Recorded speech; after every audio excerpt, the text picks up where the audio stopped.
the prophecy that shook Olympus. Before Athena had a name, before wisdom stood armored and unshaken, the gods lived under a single shadow: prophecy. In the world of Greek mythology, power was never permanent.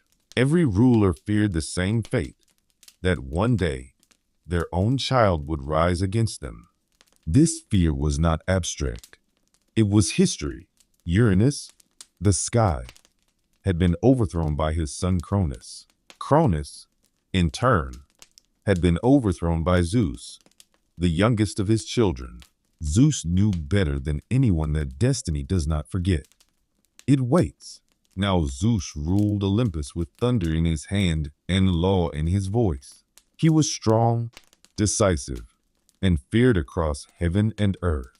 But even the king of the gods could not escape whispers carried by Gaia, the earth herself. A prophecy had been spoken. Metis will bear 2 children. The first, a daughter, equal to her father in strength and greater in wisdom. The second, a son, destined to overthrow Zeus. The name Metis was not simply a name. It was a concept. Metis was intelligence before action, strategy before war, thought before impulse. She was not loud or forceful like Zeus. She did not rule with lightning or command with fear. Her power was quieter and far more dangerous. She was the goddess of wisdom, cunning, and foresight. When Zeus rose to power after defeating Cronus, Metis stood beside him. She helped him plan the war against the Titans. She advised him when to strike, when to wait, and when to deceive. Some ancient poets even said Zeus would not have won without her guidance. Zeus admired Metis. He relied on her. And eventually, he loved her. But love among the gods was never free from calculation. When Metis became pregnant, the prophecy became real. At first, Zeus refused to believe it. He had defeated fate before. He had outsmarted his father. He had broken the cycle. But prophecy in Greek myth is not a suggestion. It is a warning. Zeus remembered Cronus swallowing his children, trying to escape destiny through fear. Zeus had judged him for it. He had punished him for it. And now Zeus stood at the same crossroads. If Metis gave birth to a son, Zeus would fall. If he did nothing, fate would decide for him. The king of the gods did not panic. He planned. Rather than destroy Metis, Zeus chose something more subtle, something that reflected the very wisdom Metis represented. He approached her with gentleness, not force. He spoke of love, of trust, of admiration. Then he asked her to demonstrate her famous power of transformation, a gift many gods possessed, but few mastered as completely as Metis. She trusted him. Metis transformed herself into many shapes: a bird, a flame, a drop of water. And when she became something small, something harmless, Zeus swallowed her whole. No blood was spilled. No scream echoed across Olympus. From the outside, nothing seemed to happen at all. But the universe shifted. Metis did not die. Inside Zeus, she continued to live, think, and plan. And within her, the child continued to grow. Zeus believed he had outwitted fate. He was wrong, because destiny does not always arrive the way we expect. Months passed. The gods noticed changes in Zeus. He grew restless. His temper shortened. Storms broke without warning. Thunder shook the sky even on clear days. Then the pain began. At first, it was mild, a pressure behind his eyes. Zeus ignored it. Immortals do not fall ill. Gods do not suffer like mortals. But the pressure grew into agony. Zeus, ruler of the heavens, began clutching his head in torment. The pain struck like lightning from within, sharp, blinding, relentless. His thoughts became crowded, loud, overwhelming. Inside him, Metis was still there, and she was doing what she did best: She was thinking, the headache of a god, and the birth of an idea. The pain inside Zeus did not fade.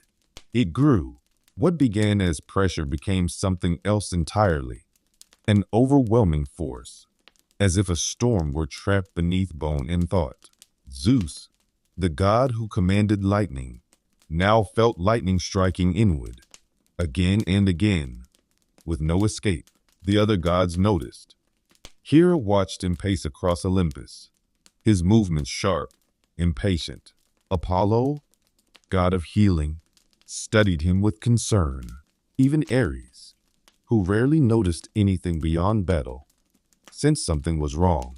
The king of the gods was no longer unshakable. Zeus tried to hide it.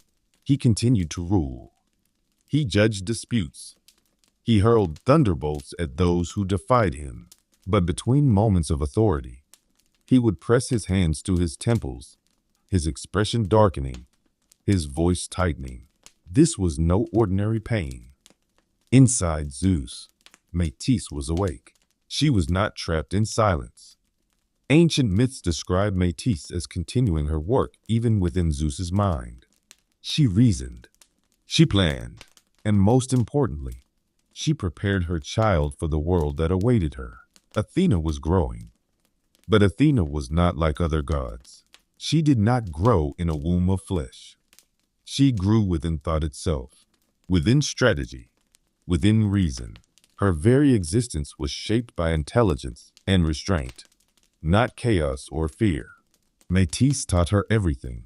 She taught her the art of war, not brute violence, but tactics, formation, and discipline. She taught her justice, balance, and the weight of leadership.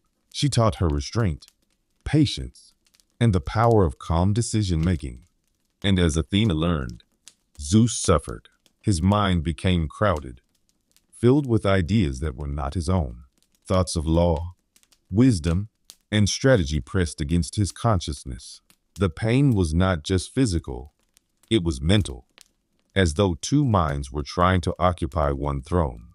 Finally, Zeus could no longer endure it. He summoned the gods. They gathered on Olympus beneath a sky heavy with storm clouds. Zeus stood before them, his face pale, his posture tense, his voice strained. Something was wrong with their king. Zeus spoke plainly. "There is something inside me," he said, his voice low. "Something growing, something powerful." The gods exchanged uneasy glances. Apollo stepped forward, offering healing. He laid his hands upon Zeus's head, channeling divine energy, searching for sickness or curse. But he recoiled almost immediately. "This is no illness," Apollo said. "It is creation." That word echoed across Olympus. Creation. Athena was ready. The pain reached its peak.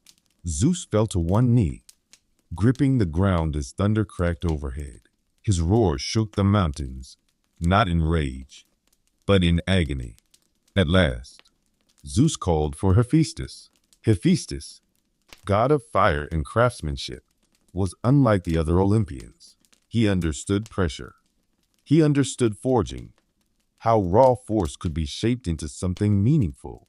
Zeus gave him a single command: "Split my head open." The gods froze. To harm Zeus was unthinkable. But the pain left no alternative. With hesitation, Hephaestus raised his axe. It was not an act of violence. It was an act of release. He struck. The sound echoed across heaven and earth. From the opening in Zeus's skull came a blinding light, brighter than lightning, clearer than fire. And from that light stepped Athena, fully grown, fully armed. She emerged wearing a shining helmet, carrying a spear, and holding a shield that reflected wisdom as much as strength. She did not cry. She did not stumble. She stood tall and calm, her eyes steady, her presence commanding. The pain vanished. Zeus rose to his feet, whole again, his strength restored. The storm clouds cleared. Silence fell. Athena stood before the gods, not as a child, but as an equal. She was not born screaming. She was born understanding. The gods stared in awe. Athena was different. She did not challenge Zeus. She did not threaten his rule. She did not fulfill the second half of the prophecy that Zeus had feared. There was no sun. There was no rebellion. Instead, there was wisdom. Athena knelt before Zeus, not in submission, but in respect. Zeus had feared being overthrown. Instead, he had given birth to his greatest ally. Athena became the embodiment of reason within power, where Zeus ruled with authority and thunder. Athena guided with intelligence and balance. She became the protector of cities, the patron of heroes, and the goddess who valued cleverness over chaos. Her birth marked something new in Greek mythology. For the first time, power was not only physical, it was thoughtful, strategic, measured. And that was Métis's true victory. Even though she never returned to the world in physical form, Métis lived on through Athena. Her wisdom shaped gods and mortals alike, proving that intelligence could survive even the most desperate attempts to control fate. Zeus learned a lesson he never forgot. You cannot escape destiny by force. You can only shape it through understanding. And so Athena, born from the mind of a god, became the clearest symbol of wisdom Greek mythology would ever know.